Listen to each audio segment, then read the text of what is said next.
മനമടച്ചൊരു കല്ല്, മാറാത്തൊരു കല്ല് ഈ അഭിഷേകത്തെ തടഞ്ഞു നിർത്തുന്നല്ലോ.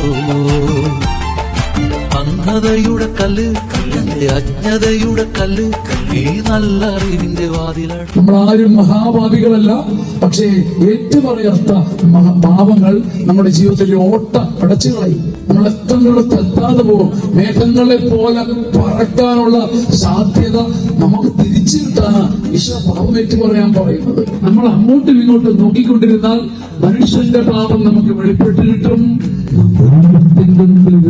അവനെ നോക്കിക്കൊണ്ടിരുന്നാൽ സങ്കീർത്തനം 98 നമ്മുടെ രഹസ്യപാപങ്ങൾ നമുക്ക് വെളിപ്പെട്ട് കിട്ടും. പാപം ഏറ്റുപറയുന്ന മനുഷ്യനെ ഒരിക്കലും തള്ളാത്ത ഏക ദൈവം, നമ്മുടെ അഴുക്കുകളെ അപ്പാടെ മറക്കുന്ന ദൈവത്തിന്റെ കരുണയോർത്ത് കരയാത്തതാണ് നമ്മുടെ പാപം.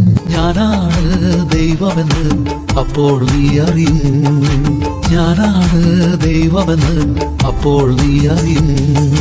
ഞാൻ എന്റെ ആടുകളെ നേരിട്ടു മേയിച്ചിടും, മുറിവേറ്റു വീണതിനെ നെഞ്ചേറ്റിലാളിച്ചിടും. ഞാനാണ് ദൈവമെന്ന് അപ്പോൾ നീ അറിയും, ഞാൻ മാത്രം സത്യമെന്ന് അപ്പോൾ നീ അറിയും.